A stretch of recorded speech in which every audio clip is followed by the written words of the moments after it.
Hello everyone, it is Joe here from OmniPoke, the channel that brings you guys everything Pokemon, and today we begin our Celestial Storm deck analysis videos, kicking off with the big Rayquaza GX, one that many people are excited to see, and we've already seen a lot of people give their renditions of lists, so I'm going to throw mine into the hat now and have a big discussion about Ray. First off, we'll go with the basic concept, and Rayquaza really is a very, very basic concept. All you got to do, get a bunch of energy into play and start smashing with the Rayquaza. Rayquaza himself can accelerate energy via his ability. You have Max Elixir, at least for Worlds, and you have Latias Prism style, which can also supplement that in the early game also.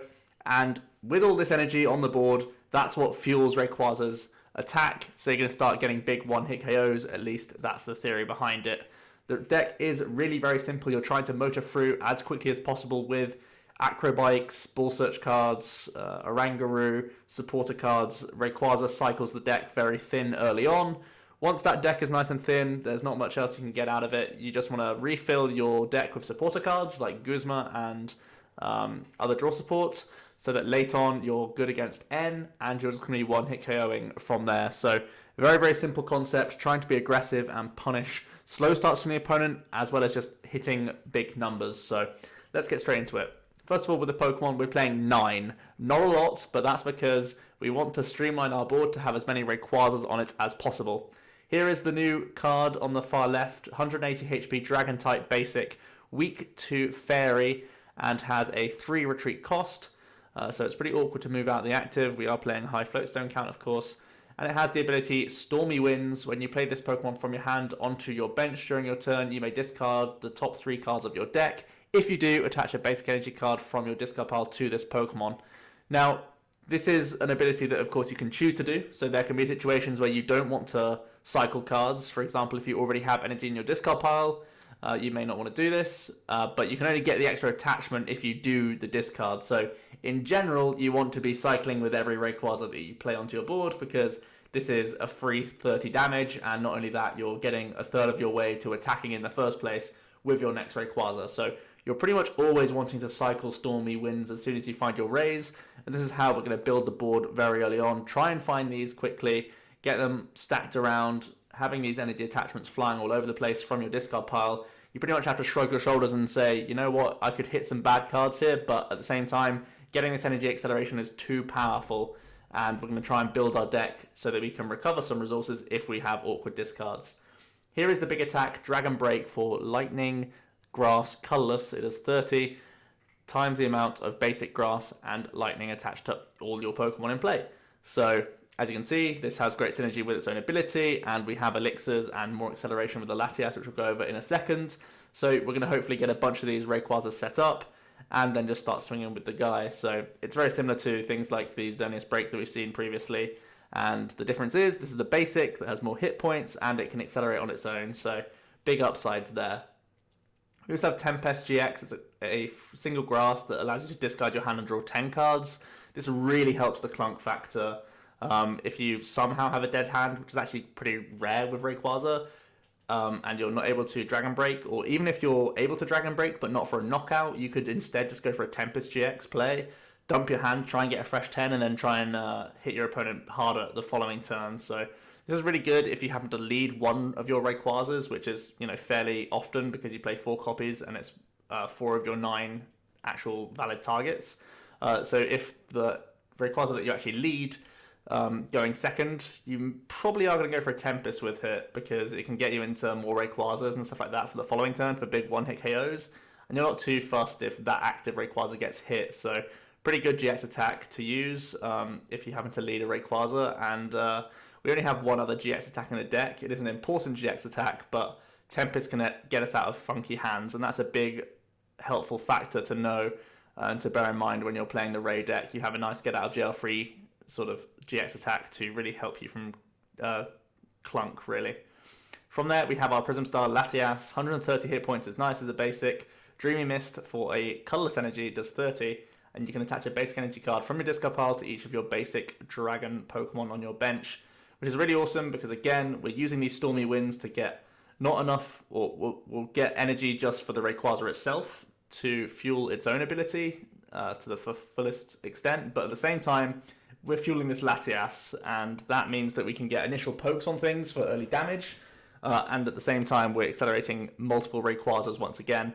So we really want to aggressively discard as much as possible. A lot of people are worried about Stormy Winds and how much it can hurt your deck, but really we want more discard than just Stormy Winds itself, because we got to have enough not only for our own Rayquazas, which is like up to 4 energy already, out of like 9 discard cards. You want to have more than that being energy cards, because you also want the Latias working, especially if you go second and you hit Floatstone. It's just amazing to get that one attack off with Latias Prism start early on.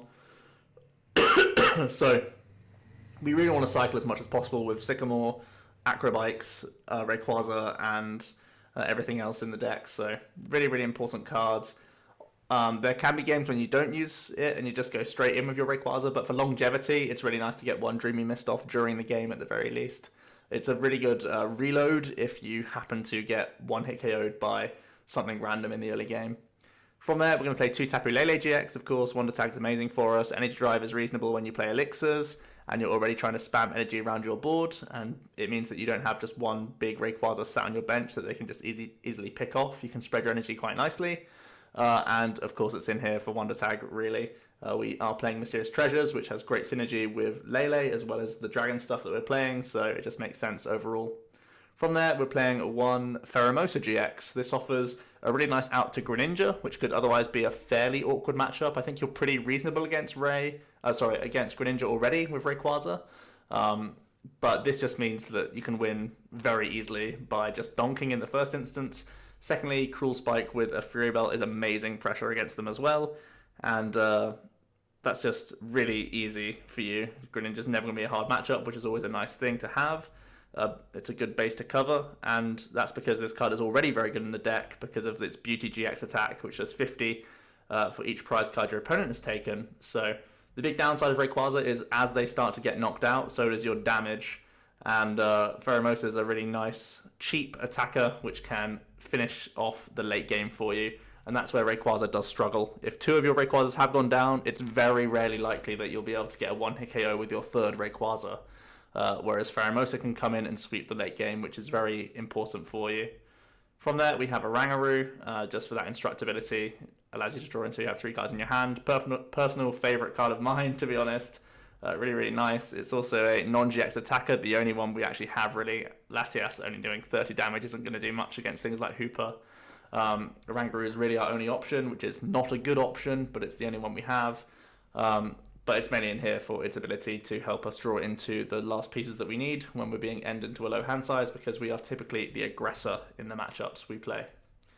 Onto the trainers, we're going to play 25 as we are a turbo deck. I'm going to play a copy of Stretcher and Super Rod.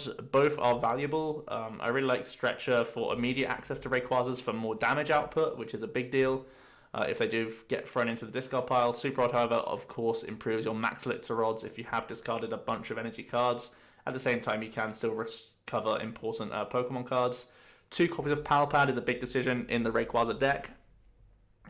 It's just me making the statement that you're going to discard supporters. It's going to be painful, but you always want to be discarding. That's just the simple fact of this deck. Palpad's going to make sure that we can get back things like Guzmas, which is essential for any deck, really, in this format. So 2 copies, I think, is fine. It means that we could still discard 1 Palpad and have another. And if you're discarding Palpads, you're not discarding the Guzmas. At least that's the theory. So hopefully that's enough to see us through the game. 2 copies of Devoured Field. I actually had this at Field Blur for a while, but I've decided to have the plus 10 damage because that can be really helpful. Literally, at times, it can be 1 less energy card required to knock out things like Buzzwoles. It can even make you go up to 200 with combination with Fury Belt for 1 less energy card for things like Lycanroc. So that's also a really big deal, having this combination for 1 less energy card. Doesn't feel like much, but it really does help you push with Ray. So I like having this. The biggest downside is when you face Zoro Lycanrocs, because they obviously play Field Blower. They can blow away your Fury Belt, keep the Devoured Field on board, and then Kukui with their Zoroark with Choice Band. Very, very specific. Can be very awkward. So bear that in mind. Sometimes Zoroarks already play things like Reverse Valley just for things like Buzzrock, but giving them Devoured Field can be somewhat of a downside, so do bear that in mind. You could just play Field Blower to be safer, but I think Buzzrock's an important enough matchup for Worlds that you want to be playing these Devoured Fields. 2 copies of Ultra Ball and 4 copies of Treasure. Obviously, Ultra Ball gets us even the Guru and the Pheromosa, but Mysterious Treasure is going to get us the most important targets in the early game. Hopefully, we should be able to cycle into Guru naturally. Same for Pheromosa, shouldn't be a big issue. So instead, we'll have the slightly less painful discard. Obviously, we are trying to discard a lot of cards, but you know, there are going to be important cards in your hand throughout. So Treasure is still going to be important for getting the 1 exact energy in the bin, but not your entire hand, which is cool. 3 copies of Acro Bike. We want to go fast, and Acro Bike helps us do that with additional cycle through the deck. We are trying to thin the deck as quickly as possible, and this deck really is able to do so with the combination of Bike and the Rayquazas. 4 copies of Max Elixir. We want to get additional attachments, of course, because that's where all of our damage comes from, and all the Rayquazas have a 3 energy attack cost, so you want to chain those as easily as possible. 3 copies of Fury Belt. I think this is the most efficient way to try and keep your Rayquazas alive. I believe that's more important than putting on choice bands for sometimes more damage or sometimes meaningful damage. I would rather have longevity and have this additional hit points.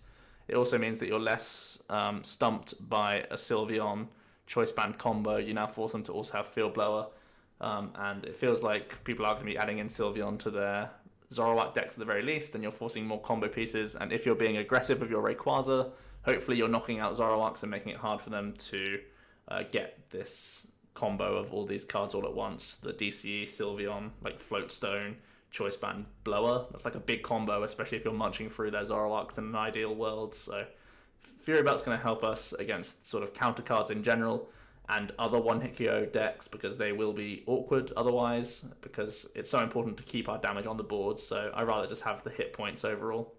3 copies of Floatstone. I've said how chunky the Rayquaza is, and trying to get Latias in the active is going to be nice for you. And just having pivoting for Guzma in general. Floatstone is just a really crucial card in pretty much most decks. On supporters, we're going to play 12.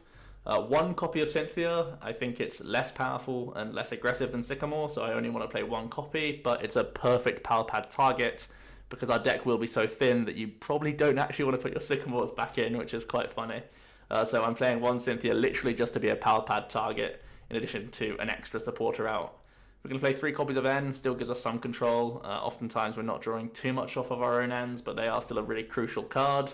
And think about us having to discard at least 1 every game in general. So even though you're never really going to use 3 ends in the game because we are so aggressive, you want to still have them on critical turns. So having 3 in the Pal Pads assures that, I think. 4 copies of Guzma with the Pal Pads. I just want to hit Guzma a lot with this deck because you're trying to just bop things in the face, and people throwing up non-GXs in your way is the biggest pain in the world. So just making sure you can get 2 prizes each turn, maximize the value of each Rayquaza is the way you're going to win the game. So high Guzma count is essential. And 4 copies of Sycamore. Dumps energy cards, dumps everything. The deck is designed to cycle as much as possible, and Sycamore's the most aggressive draw we have out there. Onto the energy, 14 total, 7 of each. You could consider going up to a 15th or 16th even. I've seen some people doing that. I like having Acro Bikes in general, just more cycle is best overall in my opinion. If I was going to play just a 15th energy, it would obviously be the grass energy that gets first nod, because we are playing Pheromosa and we're playing, or Rayquaza has the GX attack, which is just for the grass. So that's the more important energy of the 2. For now, though, I'm pretty happy with the 7-7 split. You could go up if you feel like it. Even if you're going to think about cutting a rod for a stretcher, then you probably definitely need to play a 15 energy at the very least. So we are on the lower side, but we're trying to make up for that with more cycle, and I think that's reasonable overall. So here is the full list. I'm making the statement that I really do like Acro Bike. I kind of wanted 4 in the list overall. Had to make the cut for the Pheromosa because I think it's valuable enough just to give us some good late game presence and really force the opponent into an awkward spot, because if they're going to Guzma Pheromosa, then your Rayquaza stayed on the board with 90 damage and you've only lost 30. And if they deal with your Rayquaza, then the Pheromosa can just finish off the game for you. So it's a really nice checkmate just to put a Pheromosa and a grass energy on your board. It's really pretty simple, really. So that's very good for you. I think overall there's considerations for a few cards, and we'll get into those techs right about now. There's some different attacking options that you could go for instead of Pheromosa. Bulu is also a nice option against Greninja in the first instance, and also being another one-hit KO card. Bulu, however, unlike Pheromosa, is also an expensive attacker, so he's a little bit less viable, I think, than Pheromosa. Tapu Koko is one that obviously can steal energy from all of your Rayquazas and be jumping into the active position for a big Tapu Thunder GX attack for another one-hit KO style option. But I think, again, similar to Pheromosa, he'll come in and do this, and then you still want Rays attacking from then on, and you sort of need your Koko to tank anyway, so it may as well just be a Rayquaza that's taking big one-hit KOs, I think. And Pheromosa is better in the late game, so I think it's a slightly worse option. Xurkitree GX has that annoying ability which can really help out against Zoroark variants, which I think this deck may need some help with just because of things like Paradise City and the fact that they will play counter cards. So Xurkitree can be nice for exactly Zoro, and again it offers an annoying GX attack to just make the game a little bit longer for the opponent. Although this deck is so board centric that you don't really care about you should be winning the prize race without the help of Lightning GX, so I'm not sure how viable this card is. However, it is another Ultra Beast, and if you want to go for some wacky combination of Beast Strings and energy switches, you can go for that alongside Pheromosa. The last card I would consider as an attacker really is Shining Genesect, because it can be a non-GX that can munch for a couple of Hoopers. But honestly, if you come up against a Hooper deck, even with Super Odd Stretcher, and even how good Genesect's ability is, let's be honest, I don't think you're getting through multiple Hoopers that easy. I think you're getting through like 2, maybe 3. And you've got to hope that that's enough to win you the game with only 1 copy, and I'm not comfortable playing more copies of Shining Genesect because I just don't think it's a reasonable enough card. Not as reasonable as Pheromosa, I don't think, in a general game plan. So right now I'm taking the sack to Hooper, but that's up to you really. From there, you can think about playing your own Parallel City instead of Devoured Field, or Field Blower as well. These are all viable options. The biggest issue for me is that Parallel is a big headache for you, and even though we do cycle aggressively, we may be able to find our Parallels earlier than the opponent. There's also the case that they can blow a Parallel you and then it's stuck in for the rest of the game, and that's a big headache. Choice Band, I've already made the case for Fury Belt, why it's important to keep your Rayquazas in play, but Choice Band of course is more aggressive, tries to be even quicker to just shorten the game as much as possible, and that's also a reasonable approach. And Garbodor is one that I think a lot of people are also talking about, obviously not going to be playing the Trash Launch, just playing something like a 2-2 Toxin count, trying to lock this in play. It is really annoying for Zoroark players because they're going to be facing a lot of early game pressure, and if you can follow that up with a Toxin on turn 2 or 3, it's just going to be very, very potent. It actually reminds me of something like Glisspod Garb for last year's Worlds, where Glisspod was just such good early game pressure, and then you combine it with Toxin to really lock the opponent out of the game. We know how important Octillery and Zoroark are for decks setting up, and Lele even to an extent, and stuff like that, so Toxin's going to be really annoying. It's also really good for like mirror matches. If they don't pop off turn 1, you can get them on turn 2. It helps you around Hooper, it helps you around Weavile. So Garbodor does cover a lot of bases. I think you do lose a lot of inherent speed though, so you're probably worse in mirrors, and that's something that you might have to consider for day 1 Worlds. I think if you want to be safe, Garbodor's fine, but if you want to be as streamlined as possible and get your strategy going as much as possible, then playing the list that I've demonstrated in front of you may be the best option. So let's have a look at a few matchups. I've tried to organize it a bit better than I have in previous videos, so hopefully you guys appreciate this.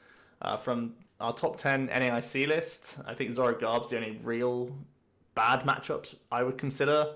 I think the Malamar decks could be difficult just because they can charge up attackers and munch through your Rayquazas fairly easily, but you're hoping to be ahead of them as much as possible, hoping you can get around their GX attack and be fine.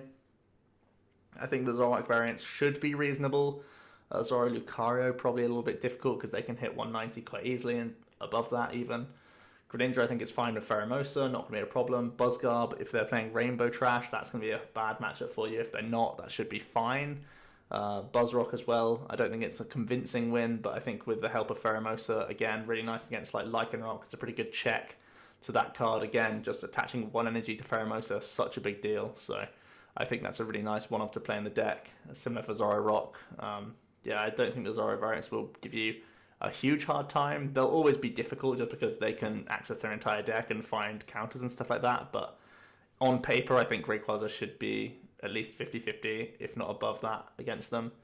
For the slightly lower tier stuff, I've mentioned Gollygarb. Pretty much every Trash Launch deck you're not going to be happy to see because you just have to play all your items, otherwise your strategy is never working. as of right now, we just pretty much hard lose to Hooper, so that Yveltal Hooper deck that popped up at the NAIC looks pretty bad for you. Gardevoir, obviously, if they're not getting their candies and stuff like that, it's going to be hard for them, but because they just require 1 energy, it's really easy for them to munch on your Rayquazas, and they do have a bunch of hit points, so after 1 goes down, you're probably not dealing with their Guardy, and then that Guardy takes 4 prizes, and then you're down to 1 Rayquaza that can probably deal with that Gardevoir exactly, but pretty much goes no further. Xerneas Break, probably going to be very difficult. They just have to Geomancy once and the game's pretty much over. Zygarde Lycanroc, pretty bad if they can ever pull off their Zygarde GX attack. Hopefully you can just munch through Zygarde by Zygarde before they ever get that off, or at least you can Guzma around after you've gone through the first 1 or 2, depending on your speed, but you really do need to pop off to deal with 200 hit points that early on in the game. And Zora Weavile, obviously if you're not playing the Garbodor, going to be a horrible matchup for you because all of your Rays need to be on the bench for your damage, and all of them have an ability, so that's going to suck for you. From the probable new decks, I don't think there's anything too awkward. Obviously, Stack Attacker making things a lot more tanky is going to be awkward for you, but I think you can get through those because Stack Attacker in general, either they're playing the Ganadel and they're not one-hitting your Rays, or they're playing it with something like Celesteela and they're relying on elixirs to get early damage off, so you probably have a couple turns to freely rain down energies on your board, and you may even be able to get 1-hit KOs above Stack Attacker reductions, so that seems reasonable. And the other stuff is mainly Zorro, which isn't a huge deal for you. Spread obviously will be awkward because you need to have lots of Rays on your board, and if they're playing Shrine of Punishment, they're probably playing more copies of Stadiums than you are, and if ever you discard 1, it's going to be awkward for you because it'll just stick in play and they'll get a lot of damage off. You can't really play around limited bench because you just won't be getting through even stuff like 1 Tapu Koko in the active, so you've at the very least got to put 2 or 3 Rays down, and that's going to be awkward for you. The other stuff seems pretty reasonable. If you guys want me to add any new decks onto this matchup slide, I'm happy to do so. If I left any out as well, please comment down below and I'll make sure I include them for the next couple of videos. But yeah, that's pretty much going to be it for Rayquaza, guys. Here are my closing thoughts. Very straightforward, very consistent, and its game plan will pretty much come off in most occasions. And it will really punish decks that don't have lightning fast starts. If they miss Bridget, they're in a lot of trouble pretty much. And you really need to keep people honest. They need to be able to deal with pressure coming on from turn 2, hopefully 1-hit KOs. If it's gone slowly for you, you can do that 1 Latias move. Using the Latias against things like Zoroark is honestly fine, because even if they try and pick off 1 Rayquaza, they're going to hit it for 120. You can get a big 1-hit KO after you use that Latias Prism Star, and then they're going to start munching through, but then you've got the second Rayquaza to hopefully get you over the line, either dealing with a Lele or just dealing with another Zoroark if things have gone very well. And then you just try and plant that Pheromosa grass energy and see what they can do to that, really. And if they can't deal with it, it's going to be even really good news for you. I think inherently you struggle with Trash. I don't think you're ever not going to struggle with Trashalanche, which is a problem. Weavile also going to be a big problem for you, but I don't foresee Zoro Weavile being huge because it still has a really bad matchup to Buzzwole, so that's something to consider for Worlds. Weavile is pretty much just a counter deck at this point. And I think if I was going to be a safe player for Worlds, I think a Garbodor deck is probably the safer option because you won't lose to just a random Hoopers, random Weaviles, and it can give you sometimes help at just sticking Rays on the board because the opponent can't do the exact things they want to do. There will be a lot of Zoro at Worlds, no doubt about that, and having that Garbodor just forces them into slightly suboptimal turns. They can miss DCEs, they can miss their counter attackers, they can miss all sorts of things, and that just means that Rayquaza stick on the board a lot longer. So there will also be a Garbodor variant coming out for Ray very soon, but for now that has been the very straightforward, streamlined Turbo Ray deck. I hope you guys did all enjoy it. Let me know what you think about the list and what you think about Garbodor in Ray. Will it work? Is it too clunky? I'd love to hear your thoughts down below. Will Ray show up at Worlds as it did in the Japanese Nationals? That's something that a lot of people are debating right now. I see a lot of hate for Rayquaza, and I also see a lot of love for Rayquaza, so let me hear what you guys have to say about it down below. That's all for now though, and stay tuned for more Celestial Storm Worlds lists. Cheers.